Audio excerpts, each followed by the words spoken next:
जी नमस्कार साथियों, स्वागत है आपका अपने YouTube channel digital modern academy में। मैं आदर्श। हम लोगों ने दक्षिण भारत की नदियाँ पढ़ी, उनमें हमने महानदी पढ़ी और गोदावरी पढ़ी। उसी के क्रम में आज हम पढ़ेंगे कृष्णा। तो कृष्णा नदी जो है हमारी कहाँ, प्रायद्वीपीय भारत में आती है। तो आज उसी का हम अध्ययन करेंगे। तो पहले मैं कृष्णा नदी से जुड़ी हुई जो 2-4 बातें हैं वो आपको मैं बताता हूँ, ठीक है।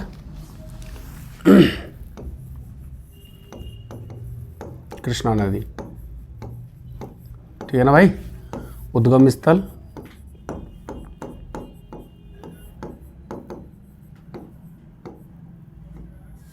ठीक है। तो कृष्णा नदी मैंने आपको बताया कहाँ आती है, हमारी प्रायद्वीपीय भारत में आती है, ठीक है। तो इसका उद्गम स्थल क्या है बाबू? महाबलेश्वर पर्वत,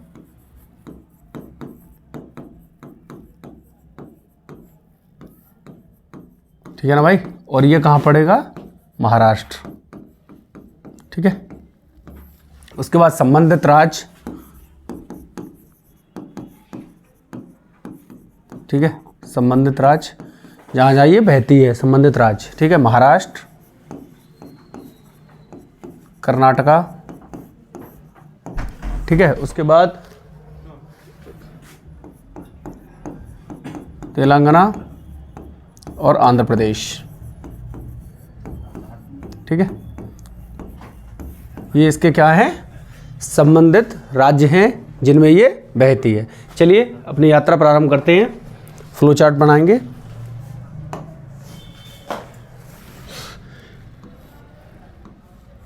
ठीक है बाबू, ये हमारा महाबलेश्वर, ठीक है। और यहाँ से नदी निकलेगी और इस तरीके से बहेगी ये, ठीक है भाई। इस तरीके से बहेगी। तो पहले इसमें 2 इसकी सहायक नदियाँ हैं, वो पहले इसमें मिलेंगी। और भी सहायक हैं, वो बताऊंगा मैं। पहले एक ऐसे और एक ऐसे, ठीक है। तो एक का नाम है पंचगंगा,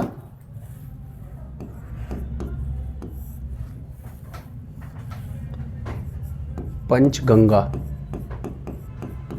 ठीक है। और एक है दूधगंगा,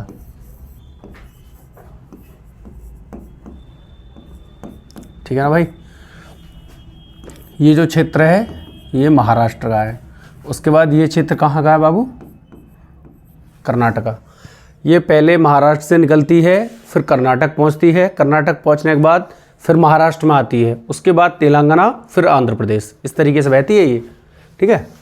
कर्नाटका पहुँचेंगे तो कर्नाटका में इसमें 2 नदी और मिलेंगी, ठीक है। एक ये और एक नदी इस तरीके से, ठीक है। इसका नाम है मालप्रभा और इसका नाम है घाटप्रभा, ठीक है ना भाई। उसके बाद इस क्षेत्र में आकर के एक नदी बाबू यहाँ से निकलेगी और इस तरीके से आकर ये कृष्णा में मिल जाएगी।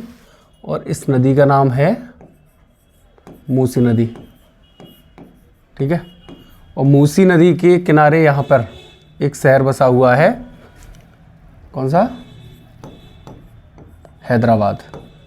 कई बार क्वेश्चन आया ये, तो आपको ये याद रखना है। हैदराबाद किस नदी के किनारे है? आप बता देंगे मूसी नदी के किनारे है, ठीक है ना भाई। फिर थोड़ा सा आगे चले और इसमें 2 नदियाँ यहाँ से मिलेंगी। एक का नाम है तुंग और एक का नाम बाबू भद्रा, ठीक है। और ये 2 नदी मिलके यहाँ से एक तीसरी नदी बनाएंगी। ये नदी बनाएंगी बाबू, ठीक है। और ये नदी जो बनेगी ना अब यहाँ से ये बनेगी तुंगभद्रा। ये आपको याद रखना है। तुंग और भद्रा 2 नदी मिली और तुंगभद्रा बन गई। तुंगभद्रा की एक सहायक नदी और है, इस क्षेत्र से यहाँ से आएगी, ठीक है। और तुंगभद्रा में मिलेगी और इसका नाम क्या है बाबू? तो इसका आपको नाम याद रखना है, मैं लिख देता हूँ हाईलाइट करके, है ना। हगरी नदी,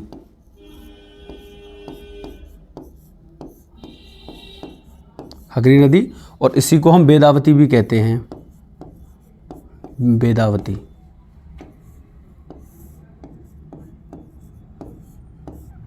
ठीक है ना भाई। तो ये आपको अपनी नॉलेज में क्या करना है, ऐड कर लेना है। अच्छा, एक जगह और है और वो इम्पोर्टेंट जगह है, तो मैं वो आपको ज़रूर बताऊंगा। इसके किनारे यहाँ पर बहुत ही महत्वपूर्ण एक शहर है और उस शहर का नाम है कुरनूल। ये क्वेश्चन आया है। कुरनूल किस नदी के किनारे है? तुंगभद्रा के किनारे है। तुंगभद्रा की सहायक नदियाँ तुंग और भद्रा, और तुंगभद्रा की एक और सहायक नदी मैंने आपको बताई, कौन सी? हगरी। या इसी को हम क्या कहते हैं? वेदावती। ठीक है। उधर ऊपर से कौन सी मिलेगी? मूसी, और मूसी के किनारे कौन सा शहर स्थित है हमारा? तो मैंने आपको बताया था कौन सा? हैदराबाद। उसके बाद यहाँ इस क्षेत्र में एक बांध बना हुआ है, इस पर बांध, और इस बांध का नाम है नागार्जुन, नागार्जुन सागर बांध। ठीक है। कौन सा बांध बना हुआ है बाबू? तो बता देंगे, नागार्जुन सागर बांध। और ये नागार्जुन सागर बांध किस राज्य में आता है? तो ये बना है तेलंगाना की सीमा पर। फिर थोड़ा सा जब आगे चले तो एक और इस पे परियोजना है यहाँ पर। ठीक है, ये है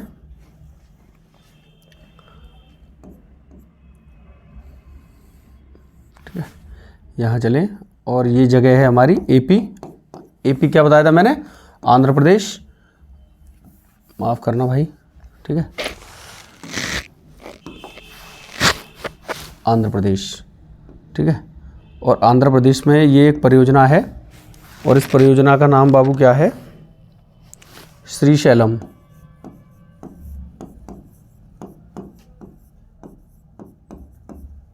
श्रीशैलम परियोजना। ठीक है भाई। उसके बाद आगे जाएगी और इस तरीके से अपना पानी छोड़ देगी।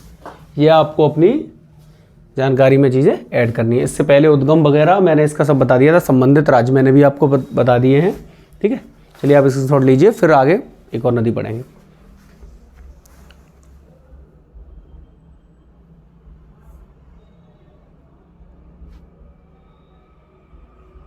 अच्छा बाबू, ये इसका राज्य तो मैं लिखना भूल ही गया। इसका राज्य ये तेलंगाना, TL। ठीक है, तो कहाँ है नागार्जुन सागर बांध?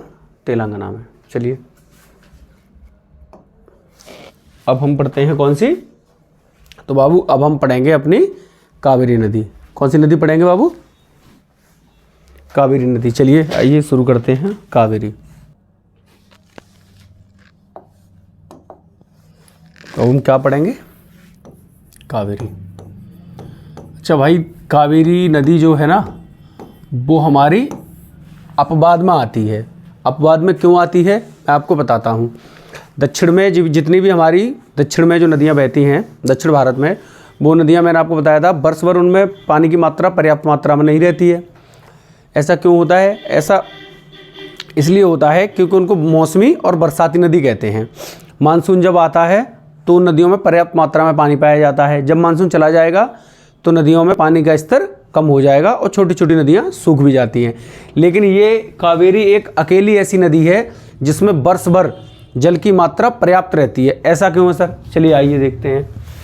तो ये हमारा, मैंने आपको बताया था भारत है, थोड़ा मैनेज करेंगे, आर्ट मेरी ज़्यादा बेटर नहीं है। तो यहाँ से ये मैंने बताया था, ये नदी हमारी निकलेगी और इसका नाम क्या है बाबू? कावेरी। उसके पहले हमने महानदी पढ़ी, कृष्णा पढ़ी, सॉरी गोदावरी, कृष्णा। ठीक है, तो ये जो है कावेरी है। ठीक है, अब इसमें वर्ष भर जल क्यों रहता है?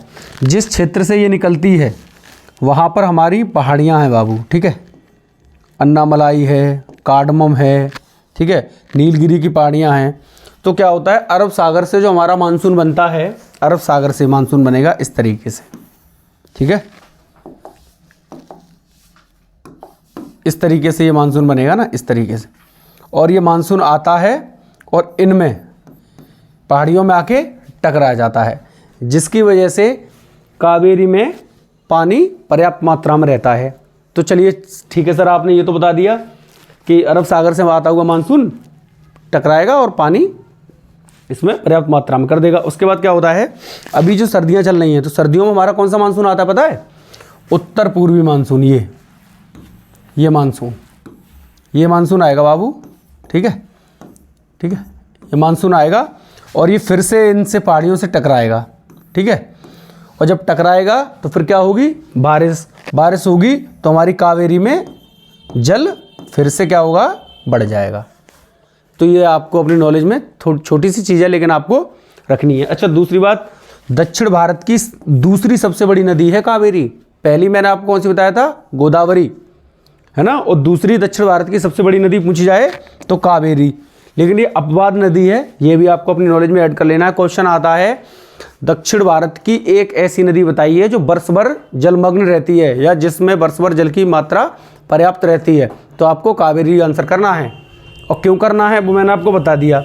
आता हुआ मानसून भी टकराएगा, बारिश होगी, जाता हुआ मानसून टकराएगा और बारिश होगी, और कावेरी में जल की मात्रा पर्याप्त रहेगी। चलिए शुरू करते हैं आगे। सॉरी, माफ करेंगे।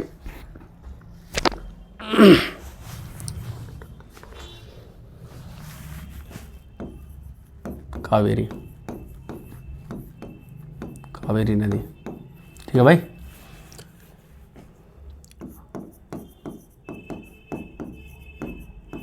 संबंधित राज्य केरल, कर्नाटका और उसके साथ साथ ही हमारा क्या है? तमिलनाडु, ठीक है ना भाई। तो ये संबंधित राज्य आपसे पूछ लिए जाते हैं, ये आपको अपनी नॉलेज में क्या करना है भाई? ऐड करना है। अच्छा, इसका उद्गम स्थल, चलो मैं यहाँ लिख दे रहा हूँ, उद्गम ब्रह्मगिरी पहाड़ी। उद्गम स्थल क्या है इसका? ब्रह्मगिरी पहाड़ी। चलिए शुरू करते हैं अपनी यात्रा।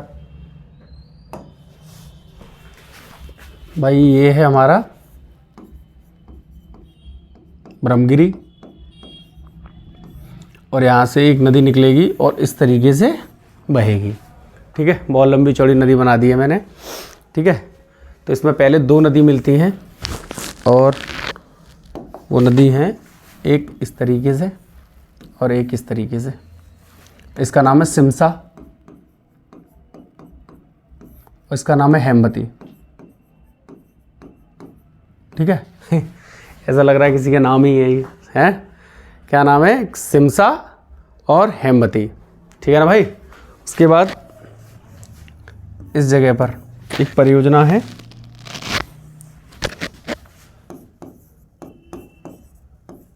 शिव समुद्रम,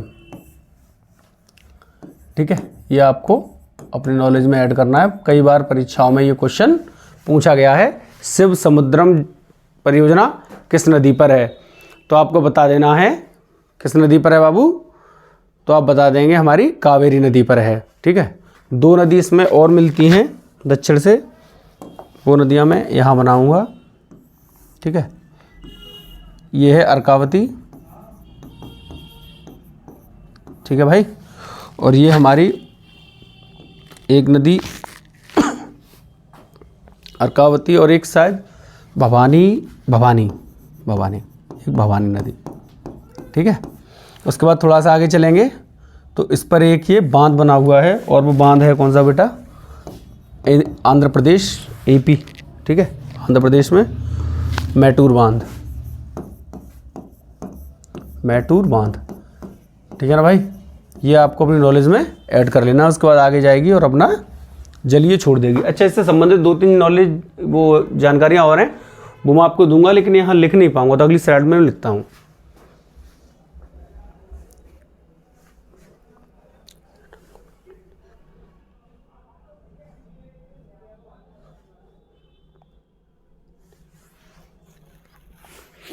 अच्छा बाबू, एक और चीज़ मैं आपको बताऊंगा, चलिए यही बता दे रहा हूँ।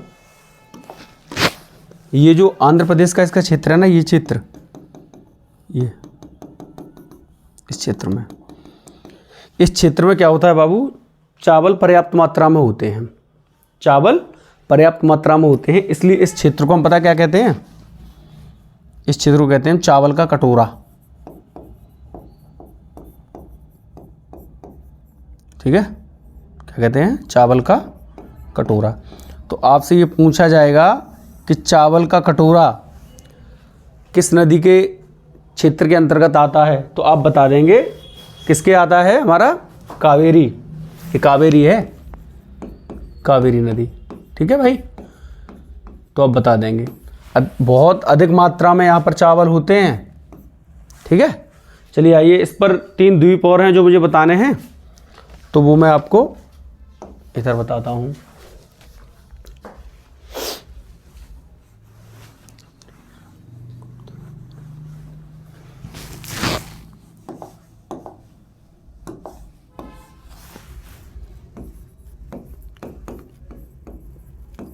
कर्नाटक में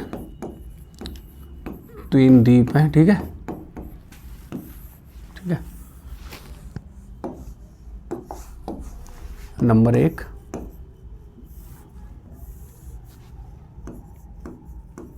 श्रीरंगम द्वीप,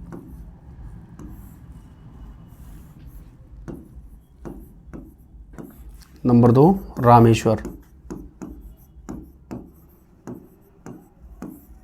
रामेश्वर द्वीप। ठीक है, और तीसरा है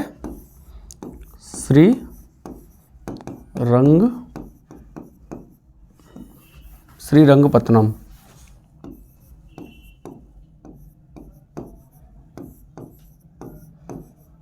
और ये तीनों किस क्षेत्र में आते हैं हमारे, मैंने आपको बताया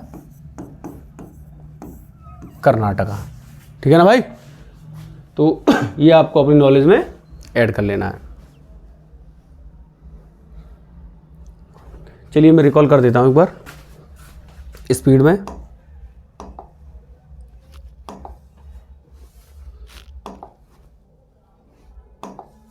मैंने आपको पहले क्या पढ़ाई, कृष्णा पढ़ाई।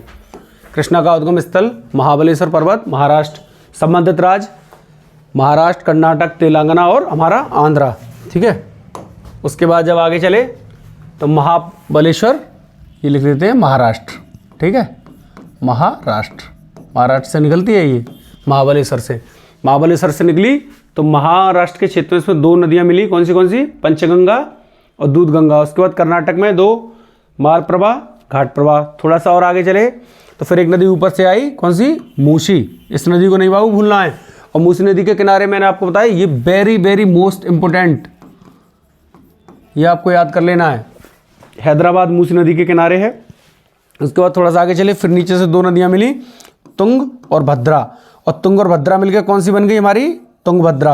और तुंगभद्रा की एक सहायक नदी कौन सी है, तो वो ये रही हगरी, या इसी को कहते हैं हम वेदावती के किनारे। वेदावती जब जाके मिलेगी उससे थोड़ा सा आगे तुंगभद्रा के किनारे हमारा कुरनूल। ठीक है, कुरनूल। फिर जब ये यहाँ मिलेगी उससे थोड़ा सा आगे चलेंगे तो नागार्जुन सागर बांध है। थोड़ा सा आगे चले आंध्र प्रदेश में श्रीशैलम परियोजना है। ठीक है ना भाई, मैंने कावेरी का आपको अपवाद जो है वो बताया था, समझ लेना एक बार, बहुत अच्छी चीज़ है, काम आएगी। ठीक है, उसके बाद संबंधित राज्य केरल, कर्नाटक, तमिलनाडु, उद्गम ब्रह्मगिरी पर पहाड़ी। ठीक है ना भाई, कावेरी नदी ब्रह्मगिरी से निकली, सिस्मा और हेमवती मिली। उसके बाद समुद्रम परियोजना है।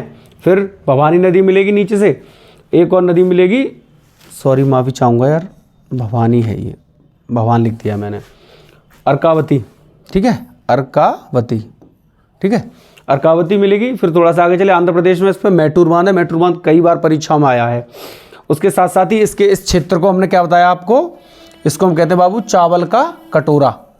ठीक है, क्योंकि सिंचाई पर्याप्त मात्रा में होती है, वर्ष भर इसमें मैंने बताया पानी कमी रहती नहीं है कावेरी में, तो पर्याप्त मात्रा में इसमें जल रहता है। इसकी वजह से यहाँ धान या चावल पर्याप्त मात्रा में होते हैं, इसलिए इस क्षेत्र को हम क्या कहते हैं, चावल का कटोरा कहते हैं। फिर मैंने आपको बताया था इस पर ये 3 द्वीप हैं, ये तीनों द्वीप आपको अपनी नॉलेज में ऐड कर लेना है। आज के लिए इतना ही, अगली क्लास में देखते हैं, फिर किसी एक नई कॉन्सेप्ट, नई नदी के साथ मिलते हैं। तब तक के लिए नमस्कार।